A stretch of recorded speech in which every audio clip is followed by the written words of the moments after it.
Welcome to The Source, where we combine the headlines with in-depth conversations with the newsmakers themselves. I'm Pinky Webb. Today on the program, a time to heal. United States President-elect Joe Biden vows to unite his country after winning the presidential race. But sitting U.S. President Donald Trump isn't ready to concede, saying the battle is far from over. And later, what lies ahead for Philippine-US relations under the Biden administration.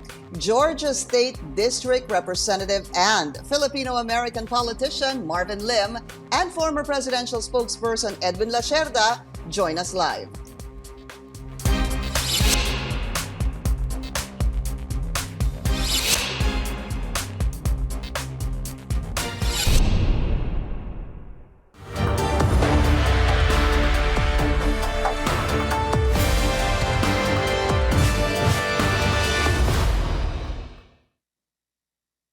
America has spoken. Joe Biden and Kamala Harris are the country's president-elect and vice president-elect. On Saturday, both leaders spoke to a deeply divided nation. Biden made a plea for unity as President Donald Trump refuses to concede the election. CNN's Camila Bernal reports from Wilmington, Delaware. For Joe Biden, November 7th holds a special meaning. 48 years ago on that date, he was elected to the Senate. Now, nearly half a century later, on the same day, Biden became president-elect. I'm humbled by the trust and confidence you've placed in me. I pledge to be a president who seeks not to divide, but unify. The election breaking barriers as Senator Kamala Harris will become the first female vice president in United States history. While I may be the first woman in this office, I will not be the last. From coast to coast, supporters flooded the streets, honking horns, dancing, and cheering the projected victory. Inside the White House, the mood was far from celebratory. President Trump refusing to concede, tweeting in part, "I won the election, got 71 million legal votes." The president and his team repeating baseless claims of fraud, launching more legal challenges, and contesting the outcome of the race. Obviously, he's not going to concede when at least 600,000 ballots are in question. But Biden is forging ahead, on track to become the 46th president of the United States. I'm a proud Democrat, but I will govern as an American president. In Wilmington, Delaware, I'm Camila Bernal. The final election results gave Biden 290 electoral votes and 214 for Trump. But when we look at the popular vote, 74 million Americans voted for Biden and more than 70 million voted for Trump. It's clearly a deeply divided nation, which includes Filipino Americans, nearly 2 million of whom are eligible voters. Let's go straight to the source of the story. We have Filipino American politician, State Representative Marvin Lim of the Georgia House of Representatives. Marvin, welcome to the show and congratulations to you. Thank you so much for having me, and thank you. I'm very excited. We're honored to have you. You won unopposed, okay, if I'm getting this right, as State Representative of House District 99. I want to first find out from you, Marvin, what actually made you run? Many things made me run, but in no small part, I was motivated by my experiences being an immigrant. I actually was born in the Philippines. I lived there till I was 7 in Rizal, and we moved here to a district that is over 50% foreign-born immigrants, including quite a few Filipinos. And like many with the immigrant experience, people here feel underrepresented, under-resourced, and especially under the present administration, under attack. What has happened, especially this year with COVID-19, and with this administration laying the blame on China or other Asians, has made people here feel even more unwelcome than they have in the last 4 years. So in no small part, I ran for them, and it's because of my own immigrant background from the Philippines that I was inspired to do so.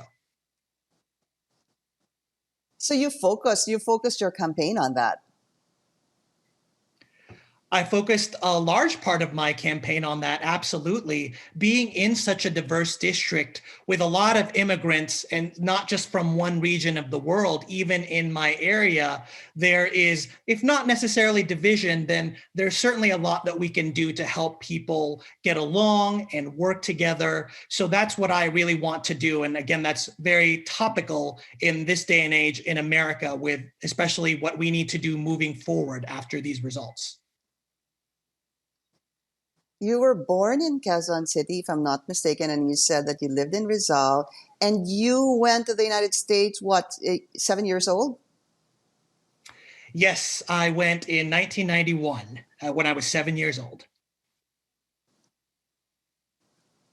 Congratulations again, Marvin, to you. So I'm going to shift the subject right now from you winning to Biden-Harris winning. So let's talk about this. What is the mood right now?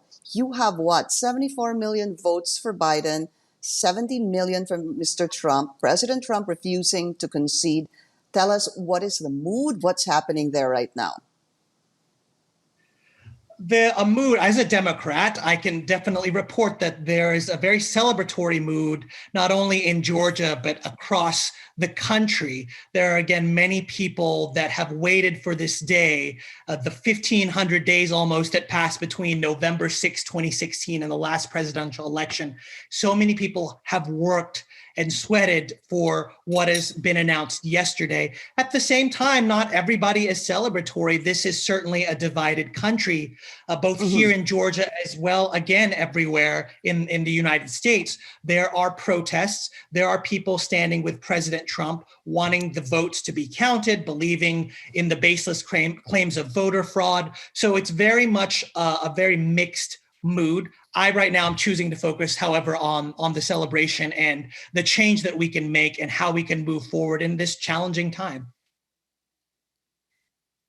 And they call it a new day for America. What really is a new day? What is the expectation with a Biden-Harris presidency, vice presidency? Absolutely. I think so much of the expectation is, first of all, just to make a complete 180 in course correction. What President Trump did was to break the rule of first do no harm with so many of his actions. So I know that the Biden administration, for example, already plans to change a lot of the executive orders that President Trump signed into office. But I think everyone knows, including President-elect Biden, that is not going to be enough, because we are faced with COVID-19. We are faced with economic challenges. We are faced with global problems. And in this country, especially, we are facing this year a lot of reckoning with racial injustices. So those are things that existed before Donald Trump became elected. He might have inflamed them, but they existed. So he knows, and everyone knows, that there is a lot of work to be done, but we're very much excited about that. Part of that too, if I may say, is right now the state of the US Senate is falling here on Georgia, where we will have two runoffs that will, if the Democrats win, bring the Senate to a 50-50 tie between Democrats and Republicans. Of course, Vice President Kamala Harris would break that tie, but that is something that is going to be happening in the next 2 months. So even here in Georgia, we have to move forward. Yeah, and I guess what's really important is healing and unity. I remember President-elect Biden saying no blue or no red states, just the United States of America. Absolutely. Unity is important, and not just for the sake of feeling good about ourselves or unity. It is very much a divided country, but this is a geographically isolated country, especially in COVID times. My mom has been in the Philippines, stuck there because of COVID. And there are so many stories like that. We have to live together, COVID or not, we have to live together with each other in all of our diversity and even disagreement. And we have to figure that out, because even if you look at other countries in conflict, say what's happening in Europe, or say what's happening in France in the last month with what they're reckoning with multiculturalism and the missteps they've made, the United States has to do that too, because no matter who is leading, we are all living here. Marvin, your mom still here in the Philippines. She must be so proud of you. So congratulations to you again. Thank you so much, Pinky. And you mentioned my mom for me. She was very eager that I mentioned that in front of one Miss Pinky Webb. So it's an honor to be interviewed today. Thank you. Thank you, Marvin Lim. We hope to be able to speak to you again, and I hope that your mom eventually will make it there to you. Thank you so much for your time, Georgia State Representative Marvin Lim. The Philippines joins other nations in congratulating Biden, but what does his victory actually mean for Philippine-US relations? Former presidential spokesperson Edwin Lacierda joins us live after the break. Stay with us.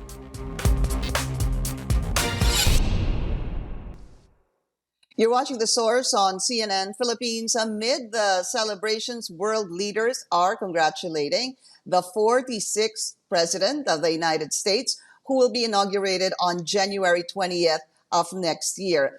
As a long-standing ally of the U.S., the Philippine government sent a congratulatory message.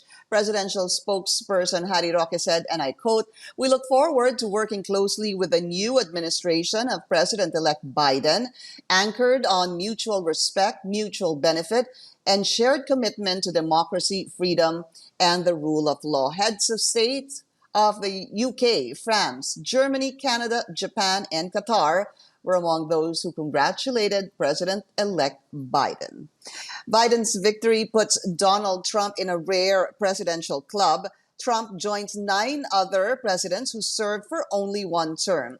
And when CNN and other networks called the race for Biden, the incumbent president was out playing golf. What does a Biden victory mean to Philippine-US relations? Let's go straight to the source of the story. We have former presidential spokesperson Edwin Lacierda. Edwin, welcome to The Source, and thank you so much for your time. Good morning, Pinky. Great to be here. Edwin, let's look at that. When we look into the popular votes, Biden has 74 million, Mr. Trump has 70 million. That's pretty close. That's true. It shows that the U.S. electorate is deeply divided among Republicans and Democrats. But also it shows that despite that, the lead of President-elect Biden was bigger than the lead of President Trump over Hillary in 2016. So there's been a marked shift also among the electorate towards the Democratic Party and towards President-elect Joe Biden. And the Vice President-elect Kamala Harris is calling this a new day for America. We've heard that a number of times. What is a new day for America? What do you think that is? Well, I think the era of, as what President-elect Joe Biden mentioned, let's end the grim era of demonization. I think everybody longs for a boring presidency. So I think the objective of President-elect Joe Biden is to let the wheels of government continue functioning and maintaining a more low-key, more formal, more decent approach to governance. No longer the tweets every morning where policies are made and surprise all the government functionaries in the morning tweets of President Trump. I think a lot of that will be obviated, will be eliminated, and we'll be back to a boring presidency as previous to the Trump administration. But it's also, it could be interesting, exciting for a number of people on what to expect with this kind of a Biden-Harris president and Vice President-elect. Let's also talk about the Vice President-elect, the first female Vice President. And what is this saying also to you? Are we seeing a shift, or has this been, this could have happened at any time? Obviously, even in the past, there was, of course, Hillary Clinton almost made it during the last elections as well. Right. The adoption of the U.S. Population towards a female leader is much more delayed than compared to the Asian countries. We have Corazon Aquino in '86 becoming our president. You've got Myanmar's Aung San Suu Kyi right now.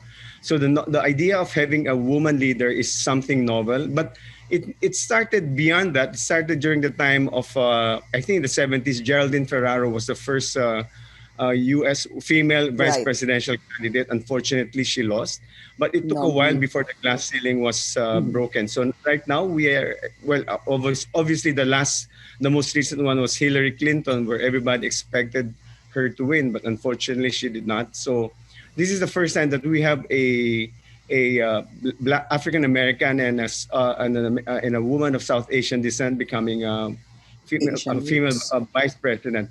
It took them a while, so I think hopefully that Americans will warm up to the idea of an eventual female president and also perhaps another African American president. So let's now shift to what this actually means. What does a Biden presidency mean to Philippine-US relations? That's an interesting question. For now, I think the focus of the Biden presidency will be towards its domestic agenda. I think all of the countries are experiencing the COVID pandemic. So the first mandate of President-elect Biden would be to address the COVID pandemic. Looking outwards in terms of foreign policy, I think the Biden presidency would have to reestablish the United States as a global leader. Under the Trump administration, it has more or less adopted an isolationist policy, like what they said, to make America great again. So it was all inward-looking, and at the same time, there was a general consensus that President Trump was harsh on their allies and friendly towards dictators. So I think there will be a marked shift in that respect. On the Philippine side, I think Secretary Harry Roque was correct to reaffirm our political, cultural, economic ties with the U.S.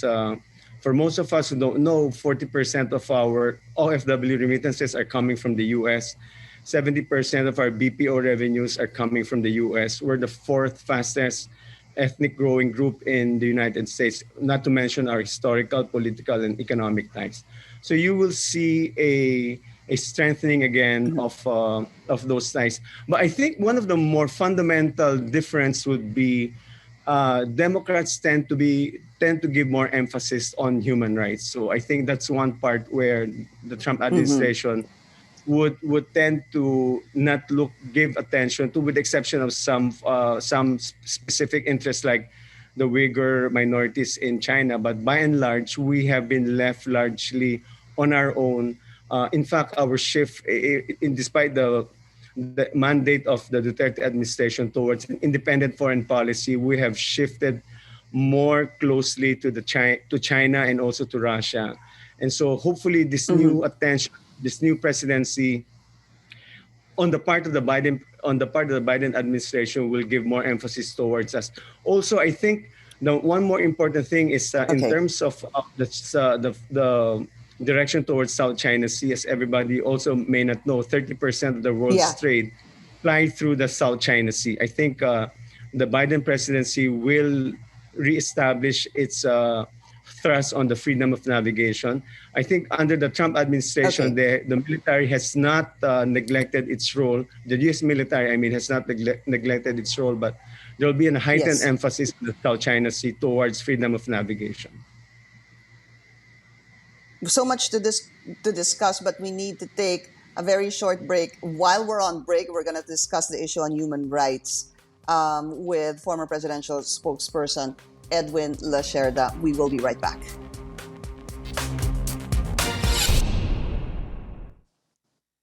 You're watching The Source on CNN Philippines. Our guest today, former presidential spokesperson Edwin Lacierda. I just need to talk about this one last question on the arbitral ruling. Mr. Trump, President Trump, aggressive in confronting China on this. Even Philippine ambassador to the U.S., Baber Mualdez, was saying that as well. What can we expect from a Biden presidency? Would he be more aggressive, you think? Well, I think in like I said, in the freedom of navigation, because it's in their interest to protect the South China Sea. The interest towards South China Sea will continue, if not be more heightened. However, we're not the only Asian country that is really pushing hard against China. You have seen Vietnam also pushing hard. So there's U.S. now. If Philippines appear to be hesitant in enforcing the Hague ruling, there's always Vietnam that they can fall back into. But nonetheless, it's always going to be a paramount interest for the United States to maintain freedom of navigation in the South China Seas. And so you see a renewed interest also in their relationship towards China on freedom of navigation. Right. And of course, one last concern, which we don't have time anymore to answer. A question would be the kind of military alliance. What kind of military alliance would this be strengthened between the Philippines and the U.S. with a Biden presidency? But we don't have time for that. I'd like to thank you, former presidential spokesperson Edwin Lacierda, for your time and your thoughts on the matter. Thank you. Thank you. Thank you, Pinky. Thank you for joining us here on The Source. I'm Pinky Webb. You're watching CNN Philippines.